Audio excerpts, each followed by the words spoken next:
오늘 우리에게 주시는 하나님의 말씀은 이사야 10장 5절로 19절까지의 말씀입니다. 한 절씩 교독하겠습니다. 화 있을진저 아수르 사람이여, 그는 나의 진노의 막대기요 그 손의 몽둥이는 나의 분한이라. 내가 그를 보내어 한 나라를 치게 하며 내가 그에게 명하여 나의 노한 백성을 쳐서 탈취하며 노략하게 하며 또 그들을 가로상의 진흙같이 짓밟게 하려 하거늘 그의 뜻은 이같지 아니하며 그 마음의 생각도 이같지 아니하고 오직 그 마음에 허다한 나라를 파괴하며 멸절하려 하여 이르기를 나의 방백들은 다 왕이 아니냐. 갈로는 갈그미스와 같지 아니하며 하맛은 아르밧과 같지 아니하며 사마리아는 다메섹과 같지 아니하냐. 내 손이 이미 신상을 섬기는 나라에 미쳤나니 그 조각한 신상이 예루살렘과 사마리아의 신상보다 우승하였느니라. 내가 사마리아와 그 신상에게 행함같이 예루살렘과 그 신상에게 행치 못하겠느냐 하도다. 이러므로 주 내가 나의 일을 시온산과 예루살렘에 다 행한 후에 아수르 왕의 완악한 마음의 열매와 높은 눈의 자랑을 벌하리라. 그의 말에 나는 내 손의 힘과 내 지혜로 이 일을 행하였나니 나는 총명한 자라 열국의 경계를 옮겼고 그 재물을 약탈하였으며 또 용감한 자같이 위에 거한 자를 낮추었으며 나의 손으로 열국의 재물을 얻은 것은 새의 보금자리를 얻은 같고 온 세계를 얻은 것은 내어버린 알을 주움 같았으나 날개를 치거나 입을 벌리거나 지저귀는 것이 하나도 없었다 하는도다. 도끼가 어찌 찍는 자에게 스스로 자랑하겠으며 톱이 어찌 켜는 자에게 스스로 큰 채 하겠느냐. 이는 막대기가 자기를 드는 자를 움직이려 하며 몽두기가 나무 아닌 사람을 들려 함과 일반이로다. 그러므로 주 만군의 여호와께서 살찐 자로 파리하게 하시며 그 영화의 아래에 불이 붙는 것 같이 맹렬히 타게 하실 것이라. 이스라엘의 빛은 불이요 그 거룩한 자는 불꽃이라. 하루 사이에 그의 형극과 진려가 소멸되며 그 삼림과 기름진 밭의 영광이 전부 소멸되리니 병인이 점점 쇠약하여 감 같을 것이라. 함께요 그 살림에 남은 나무의 수가 희소하여 아이라도 능히 계산할 수 있으리라. 아멘. 오늘 본문은 쉽게 대답하기 어려운 질문 하나를 우리에게 던집니다. 하나님은 왜 자신이 사용하신 아수르를 다시 심판하시는가 하는 질문입니다. 5절 말씀입니다. 화 있을진저 아수르 사람이여, 그는 나의 진노의 막대기요 그 손의 몽둥이는 나의 분한이라. 지금 하나님께서는 아수르를 나의 진노의 막대기라고 부르고 계십니다. 막대기는 스스로 움직이지 않습니다. 누군가의 손에 들려 사용될 때 비로소 막대기가 되는 것이죠. 그러므로 하나님께서 아수르를 내 진노의 막대기라고 부르셨다는 것은 아수르가 하나님의 손에 붙들려 사용되고 있다는 뜻입니다. 그런데 이상한 것은 그 앞에 있는 말씀입니다. 화 있을진저. 왜 하나님은 자신이 사용하시는 도구에 향해 화를 선언하고 계실까요? 그런데 화 있을진저라는 말은 단순한 꾸중이 아닙니다. 하나님의 심판을 선언하는 말씀입니다. 그러면 질문이 생기게 됩니다. 만일 아수르가 하나님의 도구라면 왜 심판을 받는 것일까? 오늘 본문은 바로 그 질문에 대한 하나님의 대답입니다. 6절입니다. 내가 그를 보내어 한 나라를 치게 하며 내가 그에게 명하여 나의 노한 백성을 쳐서 탈취하며 노략하게 하며. 여기에는 하나님의 주권이 분명하게 나타납니다. 하나님께서 말씀하시죠. 내가 보낸다. 그리고 내가 명령한다. 이것은 우연이 아닙니다. 아수르가 강해서 우연히 유다를 침략한 것도 아닙니다. 하나님께서 보내시고 하나님께서 명령하시고 사용하셨습니다. 하나님께서는 유다를 향해 나의 노한 백성, 즉 경건하지 아니한 나라라고 부르십니다. 하나님께서는 오래 참으셨지만 끝내 돌이키지 않은 자기 백성을 징계하기 위해서 아수르를 사용하셨습니다. 여기까지는 우리가 다 이해할 수 있습니다. 하나님께서 악한 나라를 사용하셔서 자기 백성을 징계하신다는 것입니다. 그런데 7절에서 갑자기 방향이 바뀝니다. 그리고 이 부분을 놓치면 우리는 오늘 본문을 이해할 수 없게 됩니다. 7절입니다. 그의 뜻은 이같지 아니하며 그 마음의 생각도 이같지 아니하고. 여기서 성경은 아주 중요한 사실을 우리들에게 말합니다. 하나님은 내가 보냈다라고 말씀하십니다. 그런데 아수르는 그렇게 생각하지 않았습니다. 하나님의 의도와 아수르의 의도가 전혀 달랐다는 것입니다. 하나님은 자기 백성을 징계하기 위해 아수르를 보내셨습니다. 그러나 아수르는 하나님의 뜻을 수행한다고 생각한 적이 단 한 번도 없습니다. 그들은 하나님의 종이 되려고 칼을 든 것이 아닙니다. 하나님의 뜻을 이루려고 전쟁한 것도 아닙니다. 그들은 하나님을 믿지 않았습니다. 하나님을 두려워하지 않았습니다. 하나님의 영광에는 조금도 관심이 없었습니다. 그러면 그들의 목적이 무엇이었습니까? 7절을 계속 읽다 보면 그 답이 나오는데요. 오직 그 마음에 허다한 나라를 파괴하며 멸절하려 하여. 이것이 바로 아수르의 목적이었습니다. 정복입니다. 더 많은 나라를 무너뜨리는 것입니다.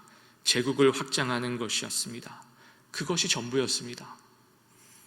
그래서 8절부터 11절을 보시면 아수르 왕은 지금까지 정복한 나라들을 줄줄이 열거하며 말하고 있죠. 그 나라들도 무너뜨렸는데 예루살렘이라고 다르겠는가? 그의 눈에는 하나님이 보이지 않았습니다. 오직 자기 힘만 보였습니다. 여러분, 여기서 우리는 아주 중요한 사실 하나를 발견하게 됩니다. 아수르는 하나님의 손에 붙들려 사용되고 있으면서도 하나님의 뜻에는 조금도 관심이 없었습니다. 이것이 너무 중요합니다. 그들은 끝까지 자기 뜻대로 행동하고 있다고 믿었습니다. 그리고 하나님께서는 12절부터 그 질문에 직접 대답하기 시작하십니다. 계속해서 12절 말씀.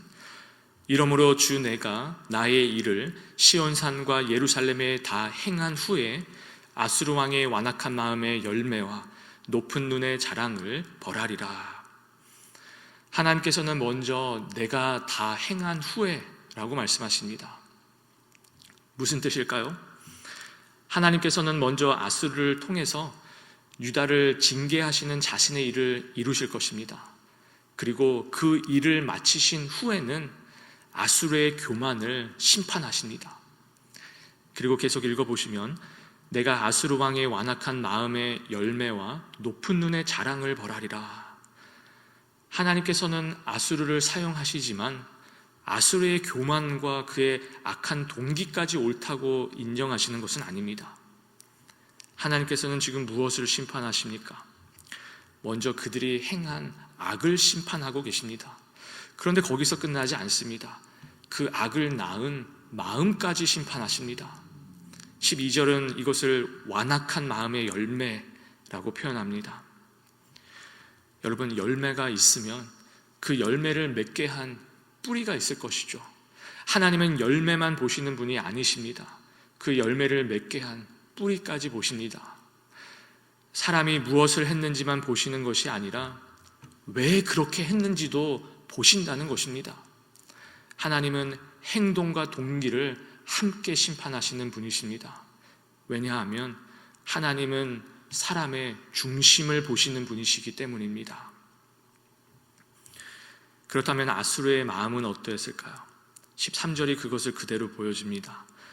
그의 말에 나는 내 손의 힘과 내 지혜로 이 일을 행하였나니 나는 총명한 자라.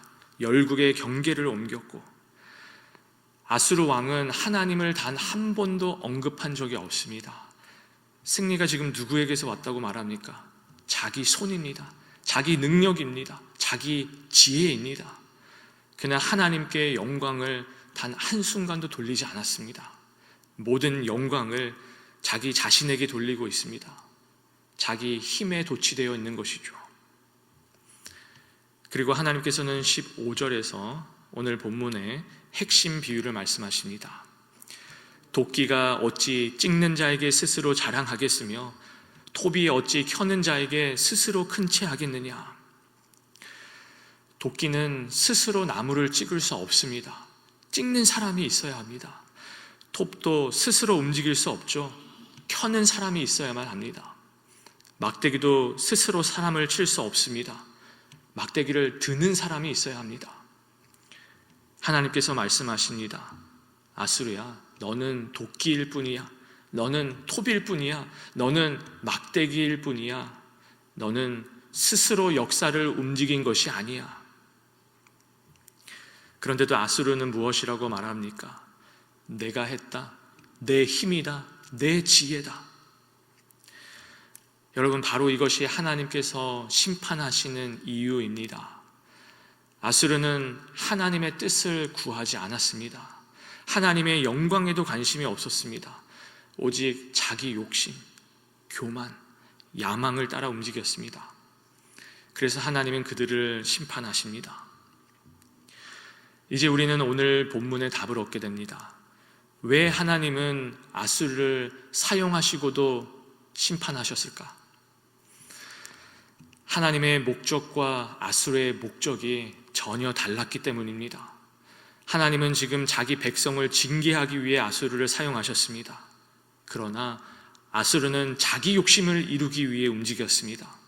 하나님은 자신의 공의를 이루셨지만 아수르는 자기 제국을 세우기 위해 칼을 들었습니다. 여러분, 이것은 같은 사건입니다. 그러나 그 사건을 향한 하나님의 뜻과 인간의 뜻은 전혀 달랐습니다. 사랑하는 성도 여러분, 우리는 하나님의 주권과 인간의 책임을 모두 설명할 수는 없습니다. 그러나 성경은 둘 다 진리라고 선언합니다. 하나님은 역사를 다스리시고 인간은 자기 죄에 대해 책임을 집니다. 이제 오늘의 질문에 대한 답은 분명합니다. 하나님은 자신의 뜻을 이루셨지만 아수르는 하나님의 뜻을 구한 것이 아니라 자신의 욕심과 교만을 따라 행동했습니다. 그래서 하나님은 그들의 행동뿐만 아니라 그 행동을 낳은 그들의 마음까지 심판하셨습니다. 그런데 이 원리가 성경에서 가장 선명하게 나타난 사건이 있습니다. 바로 십자가입니다. 베드로는 오순절 설교에서 이렇게 말합니다.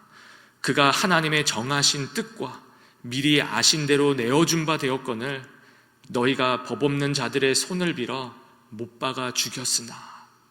이 말씀을 잘 들어보십시오. 예수님의 십자가는 하나님의 뜻이었습니다. 하나님의 정하신 뜻이라고 사도행전은 말합니다. 십자가는 우연히 일어난 비극의 사건이 아닙니다. 사람들의 실수가 아니었습니다. 하나님의 뜻 안에서 이루어진 구원의 사건이었습니다. 그런데 베드로는 거기에서 멈추지 않죠. 곧바로 이렇게 말합니다. 너희가 못 박아 죽였다. 여러분, 이것이 중요합니다. 하나님께서 계획하셨으니 사람들은 책임이 없다고 말하지 않습니다. 오히려 그들은 자기 죄에 대해 하나님 앞에서 책임을 져야만 했습니다. 유다는 하나님의 계획을 이루려고 예수님을 판 것이 아니죠. 대제사장들도 하나님의 구원을 이루려고 예수님을 죽인 것이 아닙니다. 빌라도도 하나님의 뜻을 이루려고 예수님을 판결한 것이 아닙니다. 그들은 모두 자기 죄에 따라 행동했습니다. 그러나 하나님은 그들의 그 악한 선택까지도 사용하셔서 그의 구원을 이루셨습니다. 여러분, 이것이 바로 오늘 이사야 10장이 우리에게 가르치는 진리입니다. 하나님은 악을 선이라고 부르지 않으십니다. 악을 죄 없다고 말하시지도 않으십니다. 그러나 하나님은 그 악까지도 자신의 손 안에서 다스리셔서 결국 자신의 그 선하신 뜻을 이루십니다. 그러므로 사랑하는 성도 여러분, 우리는 세상을 바라보면서 낙심할 필요가 없습니다. 악이 점점 커지는 것처럼 보여도, 악한 사람들이 마음대로 세상을 움직이는 것처럼 보여도 성경은 오늘 우리들에게 분명히 말씀합니다. 역사의 주인은 아수르가 아닙니다. 역사의 주인은 세상의 권력도 아닙니다. 역사의 주인은 하나님이십니다. 그리고 하나님은 실수하지 않으시는 분이십니다. 오늘도 자신의 뜻을 신실하게 이루고 계십니다. 십자가는 인간이 행한 가장 악한 사건이었습니다. 그러나 하나님께서는 바로 그 악한 행위들을 통해 인류를 구원하시는 가장 선한 뜻을 이루셨습니다. 그러므로 하나님께서 다스리지 못하실 악은 이 세상에 없습니다. 사랑하는 성도 여러분, 이 세상에서 이해되지 않는 상황들이 일어날지라도 역사를 다스리고 계시는 그 신실하신 하나님을 믿으십시오. 눈에 보이는 권력보다 지금도 보좌에 앉아서 우리를 바라보고 계시는 하나님을 바라보십시오. 오늘도 자신의 뜻을 신실하게 이루시는 역사의 주인이신 하나님을 신뢰하며 살아가시는 복된 여러분들과 저가 되기를 주님의 이름으로 간절히 축원합니다. 하나님 아버지, 우리가 다 이해할 수 없는 순간에도 역사를 다스리고 계시는 그 하나님을 믿게 하시니 감사드립니다. 아수르처럼 내 힘과 내 지혜로 이루었다고 교만하지 않게 하시고 우리에게 주신 모든 것과 우리가 이루는 모든 일이 하나님의 은혜임을 기억하게 하여 주시옵소서. 세상의 악과 불의가 더 강해 보일 때에도 낙심하지 않게 하시고 십자가를 통하여서 구원을 이루신 그 하나님의 선하신 주권을 신뢰하게 하옵소서. 오늘도 눈에 보이는 현실보다 보좌에 앉으신 하나님을 바라보며 겸손히 하나님의 뜻에 순종하는 저희들 되게 하여 주시옵소서. 감사드리며 나의 삶의 모든 것을 주관하시는 예수 그리스도의 이름으로 기도드립니다. 아멘.